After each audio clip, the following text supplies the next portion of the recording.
Boa noite a você de casa. Agora o NTV News. Liminar da Justiça suspende trabalhos da comissão processante que apura denúncia contra o vereador Lázaro Borges. Homem é baleado com 5 tiros e fica em estado grave. A adoção consciente de animais para evitar o abandono. Voluntários promovem evento com distribuição de presentes para crianças em Patos de Minas. Cruzeiro vence e se distancia da zona de rebaixamento. Atlético bate o Inter e segue cada vez mais líder do Brasileirão. Com menos água, Minas tem 16% a menos de área alagada. Vacinação contra a Covid para adolescentes teve boa procura no primeiro dia de imunização. 39 novos casos da Covid são confirmados em Patos de Minas. Moradores reclamam dos serviços de manutenção na estrada de Sertãozinho. Queda de redes sociais. WhatsApp, Instagram e Facebook ficam fora do ar. Patenses relatam dificuldades. Tem ainda análise da notícia e muito mais informações a partir de agora no NTV News.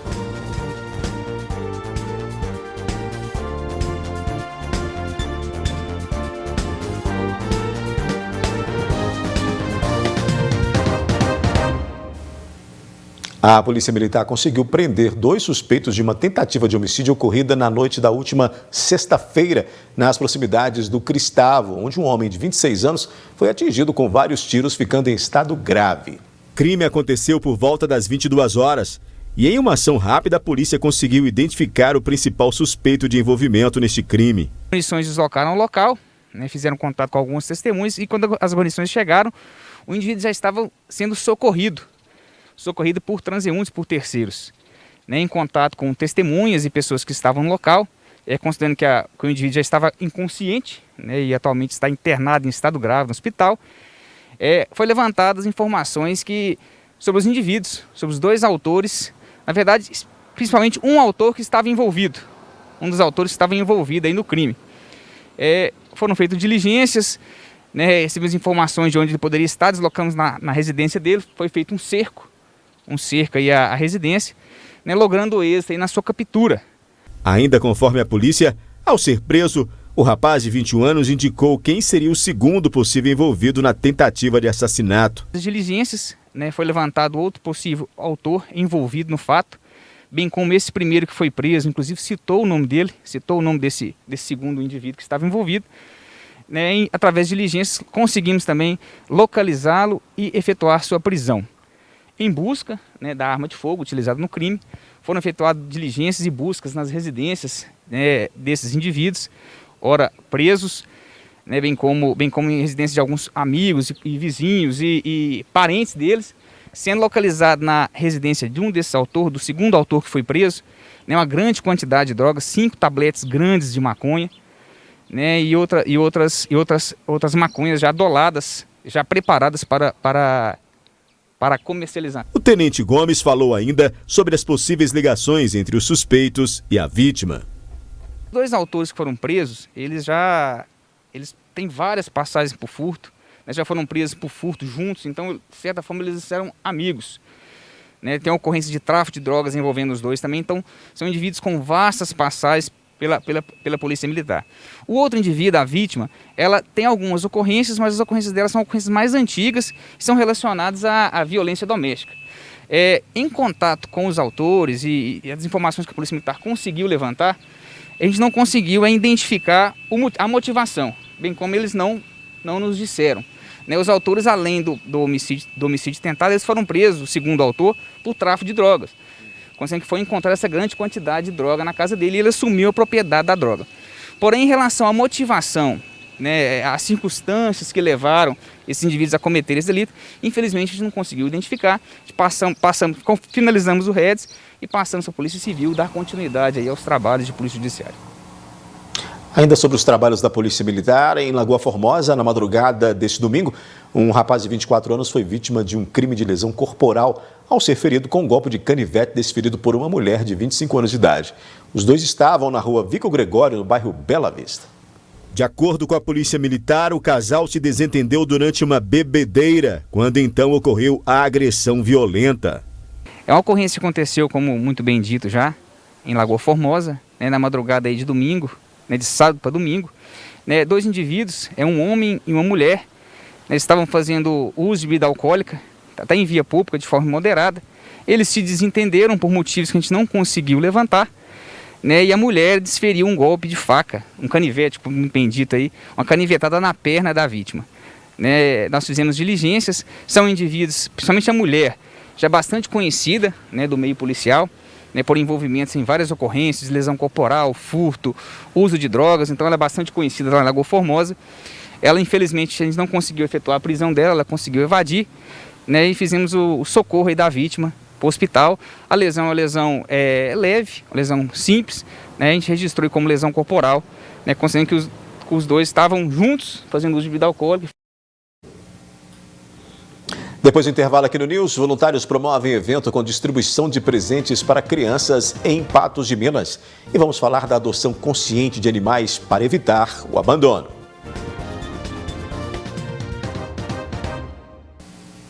O 4 de outubro é o Dia Nacional de Adotar um Animal. A data foi criada para conscientizar sobre a necessidade da adoção responsável. Levar um animal para casa é um ato que exige responsabilidade e planejamento. Ações necessárias para evitar o abandono. Desde o início, né, dos trabalhos da ASPA, a gente tem divulgado essa responsabilidade com a adoção. Né? A adoção, ela tem que ser assim preparada, não de impulso, porque a pessoa precisa pensar nos gastos que esse animal vai gerar. Né?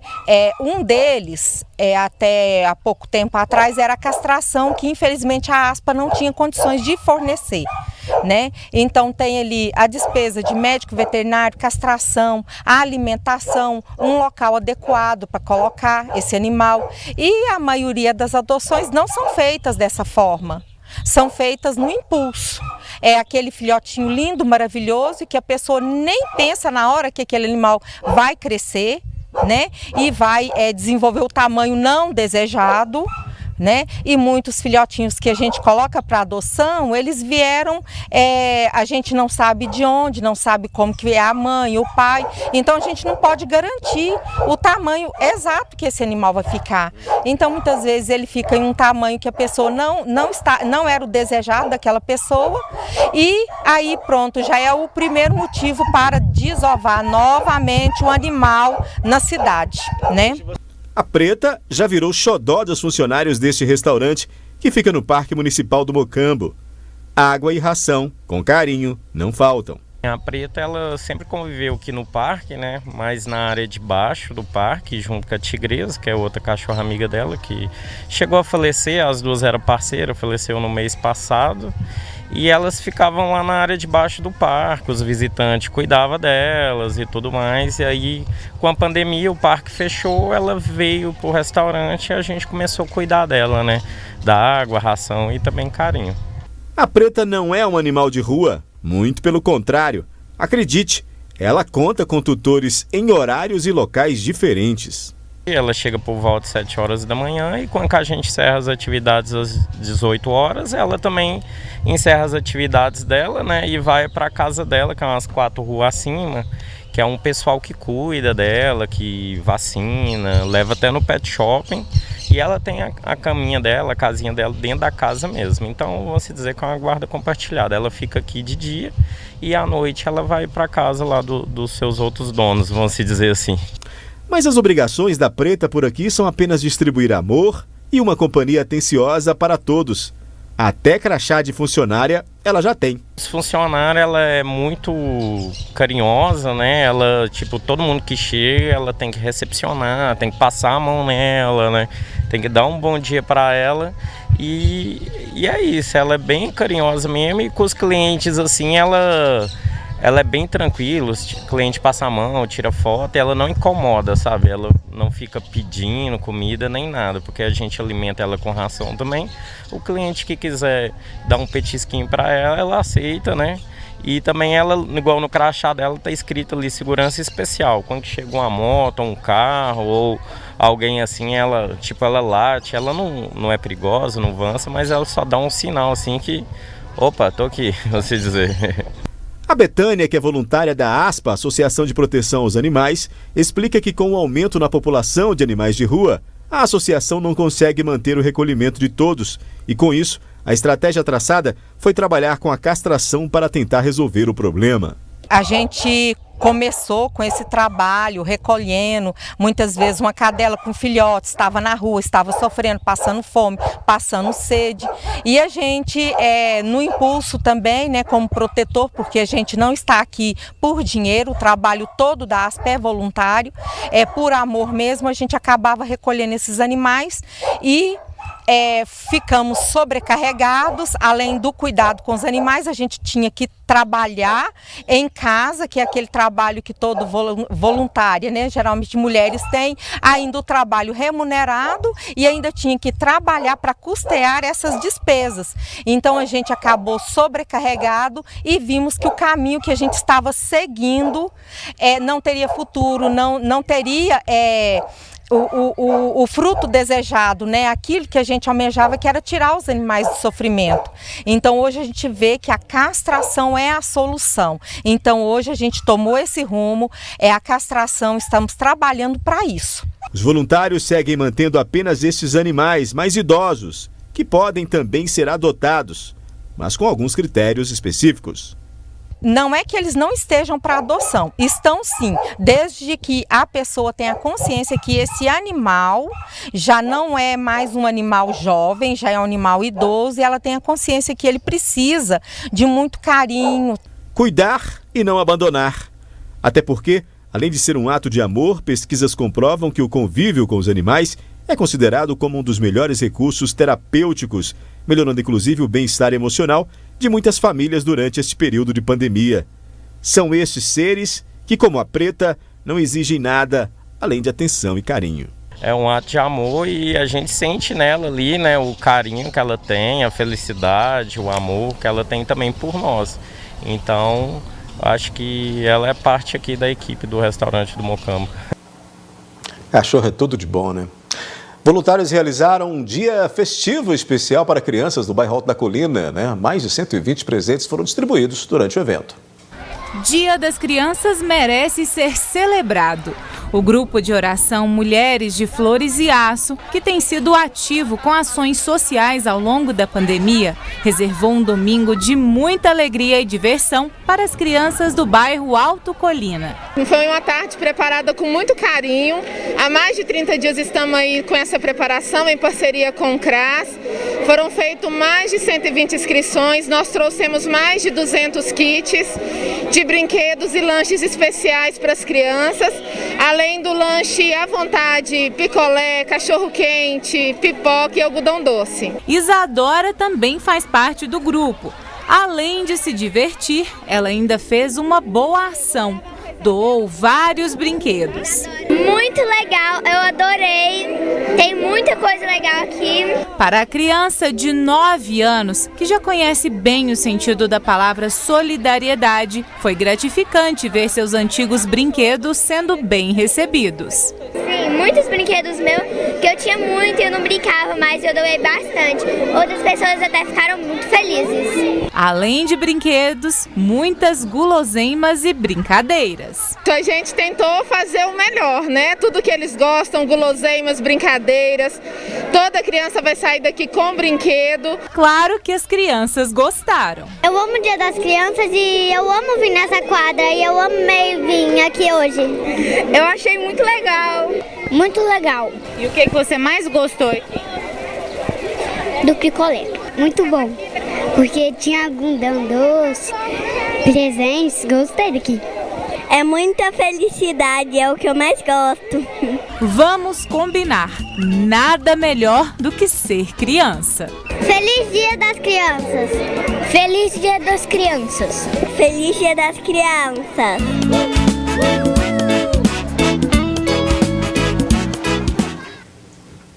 Fofas, né? Daqui a pouco aqui no News tem a previsão do tempo. Olha, vamos falar também de futebol, né? Cruzeiro vence e se distancia da zona de rebaixamento. Atlético bate o Inter e segue cada vez mais líder do Brasileirão. E com menos água, Minas tem 16% a menos de área alagada. A gente começa esse bloco falando de futebol, né? O Cruzeiro se afastou da zona de rebaixamento da Série B do Campeonato Brasileiro ao vencer por 2-0 o lanterna da competição, Brasil de Pelotas, na manhã desse domingo, no Independência. O atacante Thiago foi peça-chave na partida. O Cruzeiro recebeu em Belo Horizonte o Brasil de Pelotas em partida da Série B do Brasileiro e escapou com maestria do rebaixamento. O placar foi construído no fim da primeira etapa. O caminho da vitória começou a clarear para o Cruzeiro com o gol do menino Vitor Leque, após passe de Thiago. O camisa 29 driblou 2 defensores antes de marcar no canto do goleiro Marcelo. O segundo gol da Raposa saiu de um lance inusitado, protagonizado por Thiago. O atacante recebeu um passe do lateral direito Cáceres dentro da área e furou feio no primeiro chute. O erro acabou enganando a defesa do Brasil de Pelotas. A bola sobrou para o próprio Thiago, que ficou livre para marcar aos 45 minutos. Na segunda etapa, o time celeste administrou a vantagem sem levar sustos.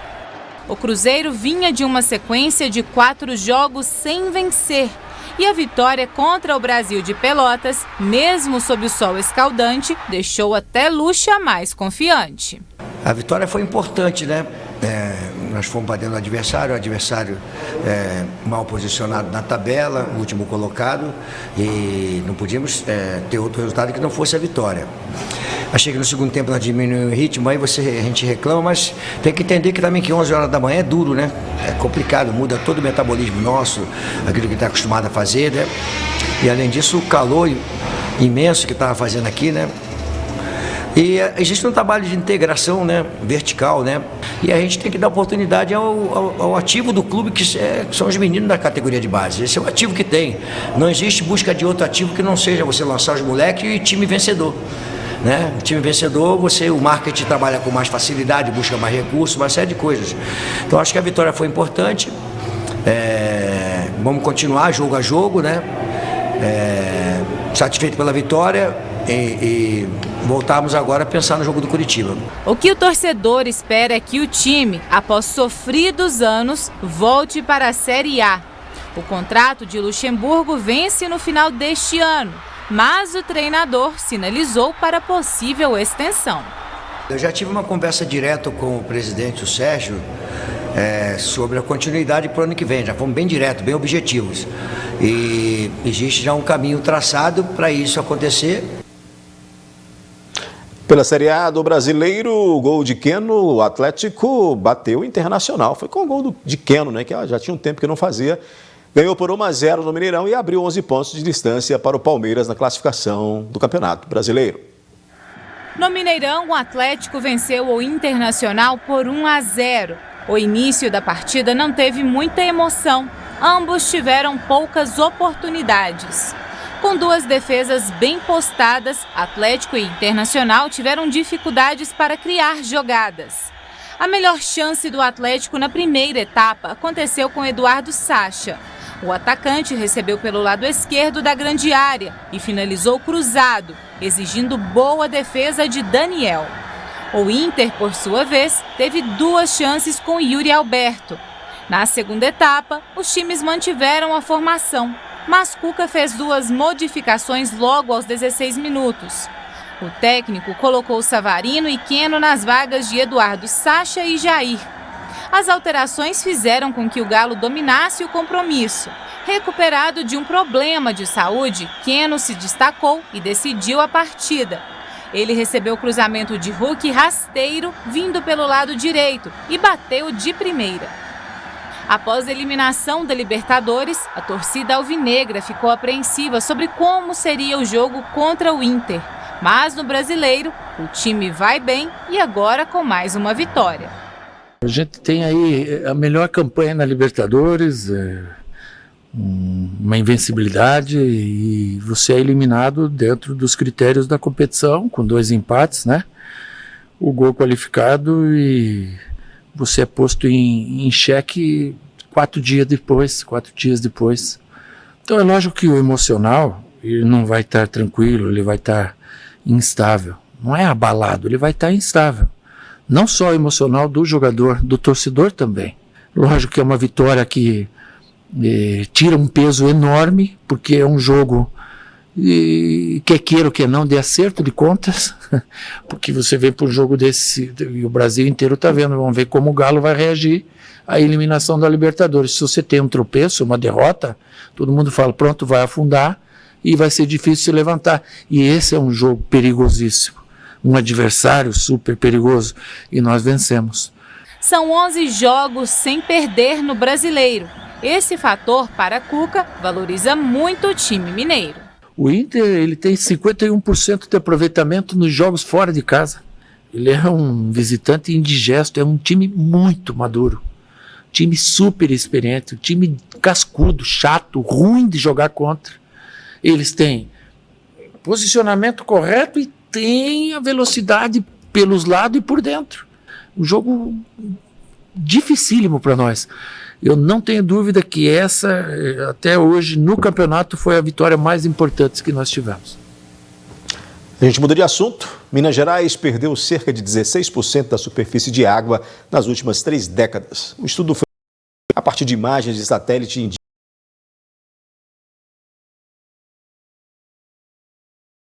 de água. Hoje é uma área completamente seca. É como se o estado tivesse perdido cerca de 200 mil campos de futebol em rios, lagos e nascentes. O mapeamento foi feito pelo Instituto MAP Biomas, uma iniciativa que envolve estudos de universidades, ONGs e empresas de tecnologia. Foram analisadas mais de 1.500 imagens geradas por satélite em todo o território nacional entre 1985 e 2020. Ao longo de 30 anos, 23 estados tiveram redução de superfície de água. Foram perdidos 3,1 milhões de hectares, uma diminuição de 15,7%. Em Minas, as perdas ficaram acima da média nacional, mais de 16%. O estado, que é considerado a caixa d'água do país, diminuiu sua superfície de água em 188 mil hectares. Foi o terceiro que mais perdeu água no país. A partir de 2001, Minas Gerais não conseguiu se recuperar da crise hídrica e ali por volta de 2015 ela tem de novo uma queda maior. Só para a gente ter uma ideia, né, a Minas Gerais de 2015 até 2020, ela vive com uma superfície de água inferior à superfície de água que nós tínhamos em 2001, quando nós tivemos a crise. Então perceba que é uma coisa bastante preocupante, né? A bacia do Rio das Velhas, que abastece o São Francisco, foi uma das mais atingidas no estado. A gente tem que entender que para a gente ter água no rio, né, a gente tem que ter um sistema de produção natural de água, né? E os biomas são importantes, né? O Cerrado é importante, a Mata Atlântica é importante, as áreas de recarga são importantes. Então, ao longo desses 30 anos, né, a devastação que a gente tem feito nas áreas de recarga e nesses biomas tem provocado a redução dessa esponja natural. Então, não adianta pensar que só com água de chuva ou que a solução vai cair do céu. O estudo ainda revela que 70% dos municípios brasileiros tiveram redução na superfície de água nas últimas 3 décadas. Para comprovar a crise hídrica e a sua evolução ao longo da história, a gente nem precisa ir muito longe, não. Estamos na Vila Acabamundo, uma comunidade de cerca de 3 mil moradores que fica aqui na região sul de Belo Horizonte, bem aos pés da Serra do Curral. Na vila, em meio à urbanização, muitas nascentes como esta sumiram ao longo dos anos.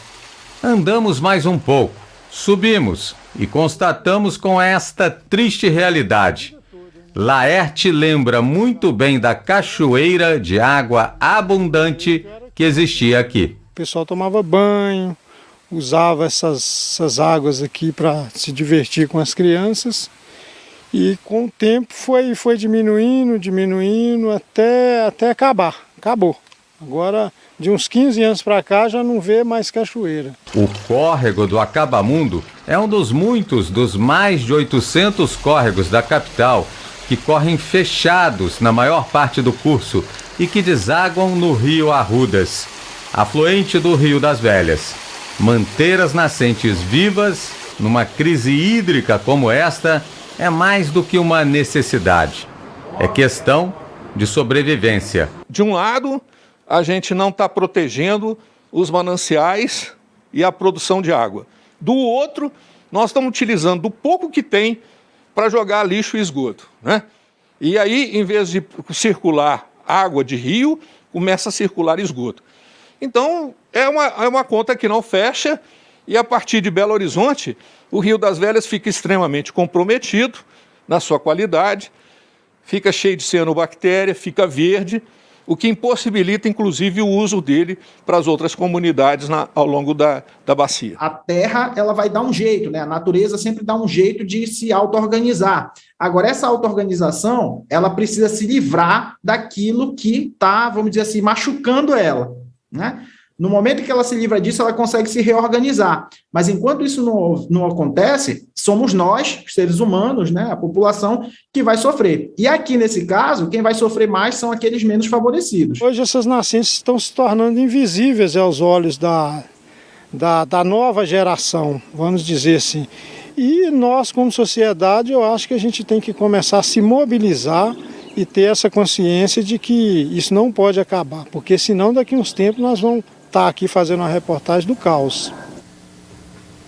A semana começa com muito calor na região, né? Vamos conferir os detalhes na previsão do tempo. Previsão do tempo. Oferecimento New Color. Seus óculos em apenas 1 hora. Confira o regulamento. New Color. 3 lojas em Patos de Minas.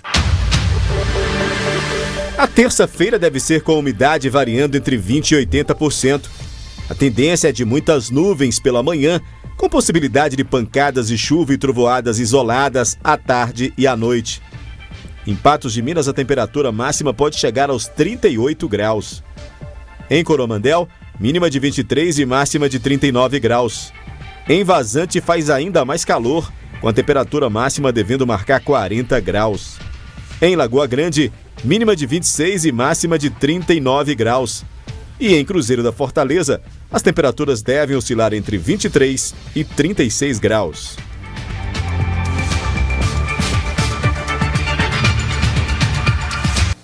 Ou seja, o calorão não dá trégua, né? Em instantes tem análise da notícia aqui no News. Procura por vacinas contra a Covid para adolescentes teve boa procura no primeiro dia aí de imunização. 39 novos casos de Covid são confirmados em Patos de Minas. E com WhatsApp, Instagram e Facebook fora do ar, patenses relatam dificuldades causadas pela queda das redes. O funcionamento do WhatsApp, Instagram e Facebook passam por instabilidade nesta segunda-feira, né? Em Patos de Minas, muita gente reclamou das dificuldades de acesso que ocorreram desde o início da tarde. Parou novamente. WhatsApp, Instagram e Facebook apresentaram instabilidade nos serviços nesta segunda-feira. As últimas mensagens enviadas marcavam como hora às 12h30. Depois disso, quem precisou de uma dessas redes sociais para resolver problemas, conversar com alguém ou simplesmente utilizar o serviço, não conseguiu. Acho que isso é algum defeito da operadora mesmo, isso aí sempre acontece, pane alguma coisa. E dificulta a vida? Às vezes sim, né? Você às vezes precisa de usar o telefone, hoje em dia é um acessório na vida de qualquer um, né? Faz falta. Eu trabalho na loja, faz muita falta, sabe?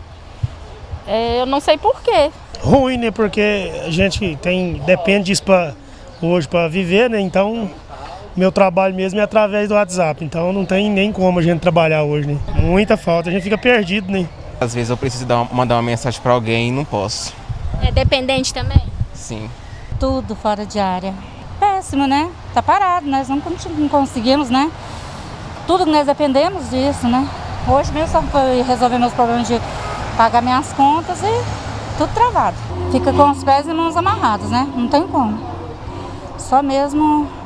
Teve ali na gráfica agora, fui retirar, fazer uma cópia, tá tudo parado. Então... Não funciona nada. Faz falta, porque hoje em dia a gente depende disso para trabalhar, né, às vezes, né? Grande maioria das vezes, quando falta assim, aí é prejudicial para a gente. Prejudica porque muitas pessoas trabalham, né, por grupos de WhatsApp, pelas redes sociais, prejudica bastante. Inclusive uma amiga minha que trabalha como entregadora, né, de motoboy, estava parada porque ela depende dos grupos. E esta não foi a primeira vez que as redes sociais ficaram fora do ar. Em março deste ano, por exemplo, os aplicativos também apresentaram instabilidade. Em ambos os casos, o Twitter foi a válvula de escape para usuários e se tornou uma das redes mais utilizadas nas últimas horas. Também pelo aplicativo, os administradores das 3 redes sociais se posicionaram sobre o transtorno.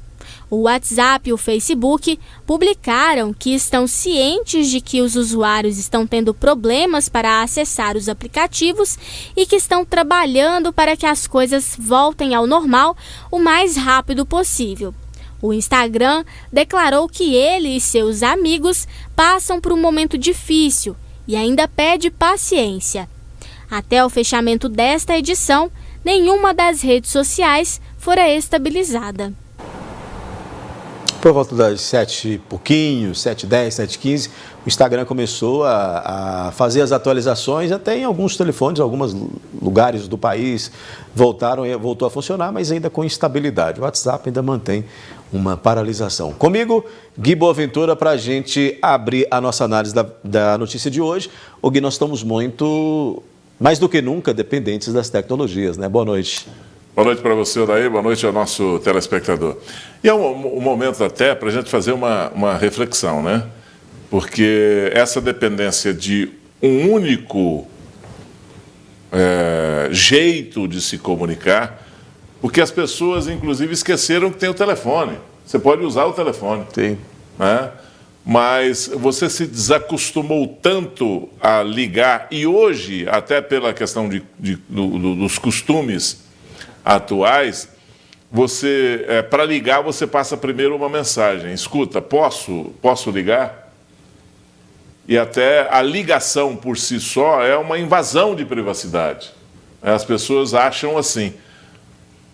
Então, acho que a nossa dependência o povo hoje correu atrás de outras formas do Twitter para se comunicar, aqueles que queriam fazer alguma postagem postaram Telegram, no Twitter, no Telegram. O Telegram surgiu aí com muita força, mas a gente sabe que essa dependência, esse momento que nós passamos hoje, que ainda estamos passando, porque o WhatsApp ainda não voltou, o Instagram volta, sai, volta, vai, e isso ainda deve demorar um tempo, eu acredito que algumas horas ainda para recuperar, gerou um prejuízo enorme para a rede, um prejuízo na casa dos bilhões de dólares só para o presidente, para o Mark Zuckerberg, gerou um prejuízo enorme porque o Facebook caiu, teve uma queda na Bolsa de Valores, e a queda gerou um prejuízo em torno de 6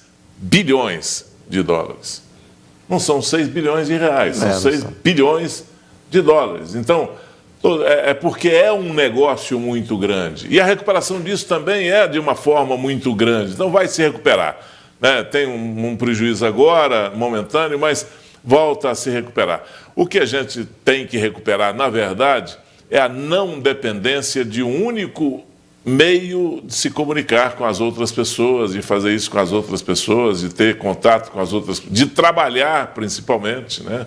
Temos que ter cuidado com isso. É verdade. Vamos girar o assunto? Agora a gente fala de saúde. Teve início neste domingo, no antigo Projeto Saci, a vacinação para os adolescentes com 17 anos contra a Covid-19. A imunização dos adolescentes de 17 anos contra a Covid-19 teve início em Patos de Minas. E a procura foi grande por parte dos jovens, que não se importaram em acordar cedo no domingo para irem vacinar. Estamos aqui no Projeto Saci, né? Mais um dia de vacinação para a população de jovens, né? De 17 anos, e aqueles também que não vacinaram a primeira dose, né? Maiores de 17 anos que ainda não vacinaram a primeira dose, também estão vacinando no dia de hoje, com a primeira dose da vacina Pfizer. Após muita polêmica envolvendo a vacinação dos adolescentes, o procedimento foi retomado em todo o país. E o imunizante mais seguro para a faixa etária é o da farmacêutica Pfizer, autorizado pela Anvisa para os adolescentes com 12 anos ou mais. Nas filas, a ansiedade pela vacina e a consciência da importância da mesma. É uma coisa boa para os patentes, né, da cidade, porque aí vai vacinar, vai ficar... Aí daqui uns dias, mais ou menos, daqui uns anos, vai poder retirar a máscara, né? Porque isso está sendo uma peleja para nós, né? Bastante tempo aí esse vírus, eu acho que vai ser uma coisa boa para nós. Deixa uma mensagem para quem ainda não veio vacinar. É bom vacinar, viu? Porque senão depois vai arrepender. Devido ao número elevado de adolescentes de 17 anos na cidade, a aplicação da primeira dose também ocorre na segunda-feira. Gostaria de salientar, de orientar a população, de Patos de Minas, que a vacina é o método mais seguro, para a gente vencer essa pandemia, E como está vacinando a população jovem, que é muito grande na nossa cidade, quero conscientizar a todos para quem está procurando, para estar tomando a primeira dose, porque a vacina é o melhor remédio que tem. A gente toma desde criança, Foi comprovado, a pandemia tem diminuído os casos, reflexo da vacinação, E quando a gente tiver toda a população vacinada, com certeza eu creio que, essa pandemia vai diminuir e a gente vai ter mais qualidade de vida. Até porque, Gui, a gente precisa que essa faixa etária vacine realmente. Bom saber que essa procura foi muito boa nesse início aí. A gente teve aí já as outras etapas com adolescentes com comorbidades e aí chegando agora para a população geral nessa faixa etária, 17 anos ou mais, com uma boa procura nesse domingo, o que é importante para o momento em que as pessoas estão precisando conscientizar, os órgãos estão precisando conscientizar as pessoas a irem se vacinar. Essa juventude aí se imunizando é muito importante no momento deste pandemia, Sim, e aí a grande falha é do poder público, que não faz uma campanha, porque essa faixa etária aí, ela precisa de motivação para ir se vacinar, não resta a menor dúvida. Não fique pensando que esse pessoal está tão preocupado assim, porque é da cabeça do jovem, é do jeito de viver do jovem, e o jovem não está muito preocupado com isso, não.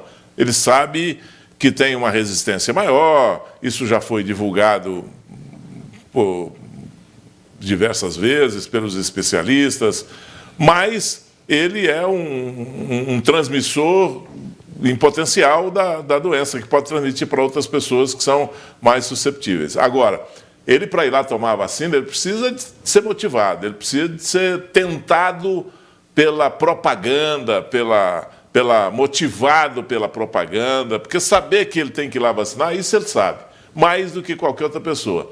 Mas ele não tem essa preocupação e ele precisa dessa motivação. E aí é uma falha muito grande do poder público, que não faz uma campanha, que não fala diretamente com os pais, deixa por conta do acaso, deixa por conta da boa vontade da mídia, da informação, do jornalismo, da TV, do rádio e desses sites que existem por aí. Então, é preciso de uma campanha.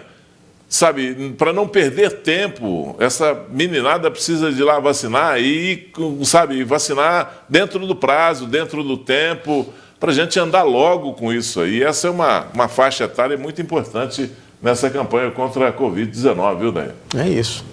Vamos continuar falando de saúde. Agora a gente coloca na tela o boletim. Lembrando que os dados que, em geral, são transmitidos aí pelo WhatsApp, por meio da assessoria da Prefeitura, não foram transmitidos aí por causa dessa dificuldade, dessa queda do WhatsApp, mas a gente buscou.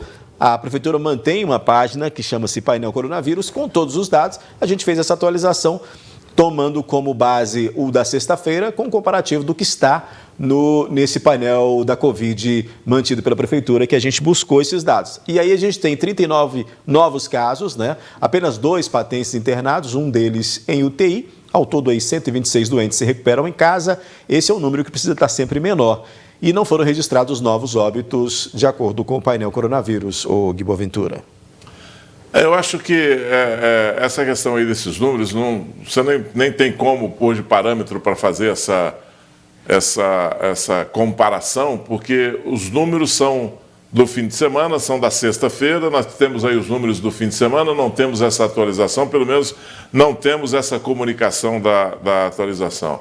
Mas os números estão todos hoje dentro de um parâmetro razoável. Começamos essa semana aí tudo dentro de um parâmetro razoável, Então, até numa expectativa de queda, é isso mesmo, Numa semana para outra, passando de um decimal para outro, Até por falar em expectativa de queda, a gente mostra a ocupação hospitalar, como a gente já disse aí, com esses números que a gente atualizou através do painel coronavírus, e aí também mantendo aquela média baixa de ocupação na rede hospitalar pública e privada, Gui. De qualquer forma, a gente fica olhando esses números aí, ó, 4%, 8%, 12%, vamos falar do total, né? Público e privado, 4% em clínicos e 8% em UTI. Mas aí você olha para um outro lado, nós vamos bater agora, essa semana, 600 mil mortes no Brasil. É muita coisa. É muita coisa para se fazer brincadeira, é muita coisa para se fazer, sabe, qualquer outro tipo de debate, não sendo aquele que é para evitar, para vacinar, para cumprir o protocolo. 600 mortes preocupa, né? Preocupa muito. A gente tem aí 548 no município do tamanho de Patos de Minas, você falou aí do Brasil, mas é muita morte, um placar horrível em meio a uma pandemia como essa que ainda não acabou e que as pessoas precisam continuar se cuidando, né? Sim. Porque continua matando. Nós só temos 2 remédios. descobriram um remédio lá, fizeram um remédio lá nos Estados Unidos, que esse remédio vai combater o DNA do vírus e não sei mais, mas o único remédio que a gente sabe que pode ter alguma eficácia são 2. A prevenção, através de atos, de atitudes, e a vacina. Não tem outro. Vamos fazer uma parada rápida. Depois de intervalo aqui no News, liminar da Justiça suspende trabalhos da comissão processante que apura denúncia contra o vereador Lázaro Borges. E moradores reclamam da qualidade dos serviços de manutenção na estrada de Sertãozinho. A estrada de acesso à região de Sertãozinho está sendo alvo de reclamações devido às dificuldades para transitar pela via. Os moradores afirmam que os serviços recentes de manutenção não foram realizados corretamente. Segundo o morador da região, a via de acesso a Sertãozinho passou recentemente por reparos feitos pela Prefeitura de Patos de Minas. Entretanto, o que era para melhorar as condições da via parecem ter piorado. Poeira, nessa época, todo mundo compreende que existe, né? É um fenômeno da natureza, porque é época de seca sem chuva. Porém, a reclamação do pessoal que eu represento é um serviço ineficiente da prefeitura. Eles fizeram a raspagem do terreno, retirou a camada mais firme da terra e deixou essa camada solta, onde os carros passam, você viu, que vai formando o sulco até os carros menores agarrar mesmo o meio do carro nesse sulco que é feito. Aqui teria que ter sido feita uma compactação com o caminhão-pipa ou o encascalhamento. Um diálogo com o executivo foi tentado por diversas vezes pelos representantes da comunidade. Entretanto, nenhum consenso até o momento. O secretariado da gestão atual, ele é quase que inacessível. Eu tive na secretaria por várias vezes, não consegui falar com o secretário. A secretária dele me passou o contato do encarregado do pessoal de maquinário rural. Eu consegui falar com ele, porém ele me informou que a prefeitura não tem caminhão-pipa. Tinha 2, um estragou mais antes e agora recentemente, há umas 3 semanas, o segundo estragou. Então a prefeitura está sem caminhão-pipa para efetuar esse tipo de serviço na zona rural. Com isso, quem passa pelo local é afetado pelas péssimas condições da estrada, que resulta em danos até para os veículos e pela poeira levantada, incluindo os estudantes que precisam passar pelo local para irem para a escola. Inclusive eu trabalho na cidade e moro aqui no sítio. Eu estou percorrendo, antes eu percorria 7 quilômetros de terra, eu percorro 25 agora quilômetros de terra. Aumentou para mim em torno de meia hora de tempo de serviço. Isso, quem depende da via diariamente, é um transtorno, é imenso. Essa via está quase que intransitável. Se não for um carro 4x4, não passa aqui. O que se espera é que o poder público volte os olhos para o local mais uma vez e realize os devidos reparos corretamente. É expor, porque você encobrir de uma meia dúzia ou de 15 é fácil. Agora, quando a gente encontra essa voz que ecoa tanto no mais rico quanto no mais pobre, que é a voz da NTV, a gente expõe o que está sendo feito de errado. Talvez, eu não sei, de uma forma direta ou indiretamente, o gestor público é responsável por isso aqui. Ele está sabendo disso aqui porque ele determinou o secretário. Então, o que a gente pede? Que seja feita a correção do serviço errado que eles fizeram aqui. É isso que o morador espera e é isso que a gente espera, que a prefeitura volte e resolva essa situação, né? Isso é pior do que não fazer, né? Ir lá e fazer errado para fazer de novo, para ter que ir lá e consertar. E o pior de tudo, quer saber de uma coisa? Não vai voltar lá para consertar. Mesmo porque, você já imaginou, com essa estrada desse jeito que está aí, passaram a patrol lá, mexeram no leito, na terra, no leito da estrada, e vai vir a chuva. Vem a chuva, transforma aquilo ali, ou se for uma pancada de chuva muito grossa, vai lavar aquela situação ali, vai lavar aquela poeira, vai tirar aquela poeira dali, vai levar embora, vai acumular em pontos da estrada e vai formar atoleiros, só isso. E aí é o seguinte, a prefeitura ela não tem uma extração de cascalho suficiente para resolver isso. Ela não tem essa extração de cascalho, ela não tem onde tirar esse cascalho, ela não tem como reparar esse serviço. Então, ela não vai voltar aí nessa estrada e vocês podem ter certeza absoluta do que eu estou dizendo aqui. Não tem remendo. Agora, será que não tem ninguém lá com experiência suficiente, sabe, para dizer que não pode, que não se sustenta um trabalho desse, um serviço desse, que fazer mal feito desse jeito vai ficar pior o remendo do que o soneto? Então, é triste acreditar numa situação dessa aí. E não vai consertar, não. Já começou aí a chuva, a partir da próxima semana a chuva começa a apertar aqui na nossa região, e já não era sem tempo, né? Tem que chover mesmo, e a hora que chover mais forte, um pouco mais, chover com uma frequência maior, aí acabou. Não tem jeito de você consertar a estrada de terra. A gente vai continuar acompanhando, então, essa situação lá. Vamos mudar de assunto. A Justiça concedeu, Guina, liminar na última sexta-feira, suspendendo aí os trabalhos da comissão processante da Câmara, que apura a suposta quebra de decoro parlamentar que teria sido cometida pelo vereador Lázaro Borges, do PSD. Na denúncia apresentada pelo líder comunitário da comunidade de Lanhosos, Francisco Gonçalves de Andrade, o Chiquinho, ele afirma ter sido enganado pelo vereador, alegando que o parlamentar prometeu um emprego durante a campanha eleitoral, mas que a contratação durou apenas 3 meses e que o contrato foi rescindido sem o pagamento de multas. E hoje, o advogado do vereador disse que conseguiu, na Justiça, a suspensão dessa comissão processante que apurou o caso. Durante a entrevista concedida ao programa Gui Boaventura, o vereador, juntamente com o advogado Abelardo Medeiros Mota, disse que a comissão não cumpriu o rito previsto no Decreto-Lei 201, em razão da sua falta de intimação para participar de todos os atos processuais, além do fracionamento injustificado da defesa prévia e suposta intervenção indevida do denunciante no procedimento. O vereador Lázaro está experimentando essa situação junto à Câmara Municipal, foi instaurado um processo político-administrativo em seu desfavor e ele é regido por uma lei. Um decreto-lei 201, de 1967. Esse decreto estabelece um rito próprio de condução do processo. Na Câmara? Na Câmara, para todo o processo. Do regimento? Isso. Do regimento interno? Não, eles preferiram optar pelo decreto-lei ao invés do regimento. Há o argumento de que o decreto-lei oferecia mais oportunidade de ampla defesa ao vereador. Então, nós seguimos a orientação do decreto-lei. Só que o decreto-lei estabelece um rito próprio. E nós começamos a perceber que esse rito não estava sendo observado. Então nós fizemos uma advertência num primeiro momento, junto ao processo, fizemos uma segunda advertência junto ao processo e não fomos ouvidos. Então, diante dessa situação, o que nós fomos obrigados a fazer? Nós fomos obrigados a procurar o Poder Judiciário.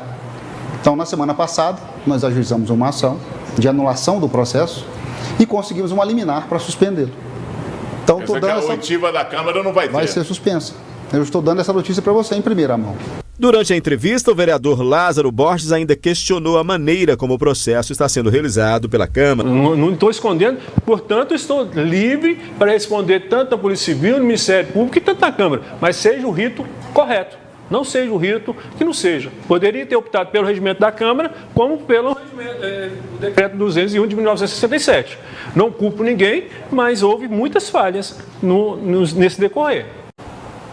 Pois é, o advogado Tiago Queiroz, que representa o líder comunitário, disse que já tiveram início as movimentações para entrar com recurso contra a liminar e dar então sequência aos trabalhos da comissão. A repórter Paula Mota tem as informações. Pois é, Odaí, eu conversei com o advogado do senhor Chiquinho, o Tiago Queiroz, que me esclareceu sobre essa situação. Segundo ele, é a própria comissão processante que elabora o recurso que será entregue ao tribunal para derrubar essa decisão. Também disse que a liminar, ela não derruba o caso, ela não põe fim à denúncia. Apenas serão analisadas as possíveis falhas apontadas pelo vereador para serem corrigidas e o processo ter seguimento. Uma decisão judicial liminar, nessa tarde de hoje, e que foi nos notificado, no sentido de que foram alegadas alguns procedimentos adotados pela comissão processante, de acordo com o rito 207, parágrafo 5º do processo administrativo perante a Câmara Municipal. Esses procedimentos foram os seguintes, porque o vereador Lázaro Borges alega que ele deveria ter sido notificado para participar de todos os atos da comissão processante, que as testemunhas arroladas pelo denunciante não poderiam sido feitas logo depois da apresentação da denúncia e que também a comissão processante deveria ter analisado a defesa prévia dele apresentada primeiro, para depois dar a decisão de seguimento do processo administrativo. Assim, então, nos comunicados, a Câmara Municipal nos informou que está tomando as providências, porque esse processo não foi em face do denunciante, ele foi em face da Câmara Municipal. Então, o Legislativo, na pessoa do seu jurídico, já está tomando as providências legais para o recurso em si e para dar seguimento no processo. Agora cabe à Câmara tomar conta do procedimento que ela adotou. Então, se houve alguma falha ou não, a Câmara vai consertar esses atos, conforme já está requerido pelo juiz, e ele vai ser enquadrado dentro do procedimento legislativo, jurídico. Mas em nada que vai atrapalhar o segmento do processo e o bom andamento. O processo não vai ser arquivado, o processo não vai ser extinto. O pedido do denunciante não terminou aqui. Ele apenas vai ser corrigidos os procedimentos adotados. Então é isso, daí reforçando que o caso ele não está parado e ele não foi cessado, ele apenas está suspenso por um momento, enquanto a comissão processante elabora esse recurso para tentar derrubar essa liminar. Eu sou Paula Mota para o NTV News. Obrigado, Paula, pelas informações. O Gui, aí nós temos então um capítulo novo, inclusive foi no seu programa hoje, essa em primeira mão, essa informação. E aí temos essa movimentação da própria comissão, que precisa então aí buscar um recurso para derrubar essa liminar e continuar trabalhando nessa apuração. Tem algumas coisas que a gente precisa observar. Primeiro, isso aí é uma manobra política, aliás, é uma manobra jurídica, que o advogado competentemente encontrou dentro do artigo dentro da lei, do decreto-lei, que rege esse movimento de apuração desses fatos ou dessa comissão processante. Ponto. Poderia ter sido feita de uma outra maneira e ainda pode ser feito de uma outra maneira, indo simplesmente pelo regimento interno da Câmara. Aí não tem ninguém que mete o bedelho do lado de fora, não tem ninguém que vai falar a respeito de processo esse ou processo aquele, ou rito esse ou rito aquele. Nesse caso, uma manobra competente aí do doutor Abelardo, que suspende esse processo até que se julgue o mérito das alegações feitas pelo juiz ou pelo advogado do Lázaro Borges. Vai ganhar tempo em relação a isso aí. Então, somente, porque o processo vai seguir, o processo vai continuar, o julgamento tem que acontecer, não é por isso que não vai ter esse julgamento aí, acredito que deve ser assim. Agora, é de se lamentar que a Câmara, o Departamento Jurídico, a assessoria jurídica da Câmara Municipal não tenha visto isso e, olha, o rito do processo, isso é uma coisa tão básica, né, que tinha que ter sido observado e que tinha que ter sido alertado pela assessoria jurídica da Câmara, que não dá nem para acreditar que cometeram um erro tão infantil desse aí. Mas, enfim, tá dada a liminar, vai ser discutida agora. Toda essa conversa, nada para, isso é apenas um detalhe, um acidente de percurso aí nessa questão dentro da Câmara, porque tem um outro processo, não, tem um inquérito correndo a mando do Ministério Público, está na Polícia Civil, né, na Polícia Investigativa, que abriu esse inquérito e está apurando esses mesmos fatos, essa mesma denúncia feita pelo seu Chiquinho. Vamos esperar o que acontece. Tudo o que acontece na Câmara é uma questão muito mais política do que de justiça, né? Sim, sempre mais político. Gui, com essa a gente encerra aqui. Amanhã a gente se encontra novamente com muito mais informações e mais análises. Estaremos aqui. Boa noite para você, boa noite ao nosso telespectador. Boa noite a todos, obrigado pela companhia. Amanhã a gente se encontra. Até lá.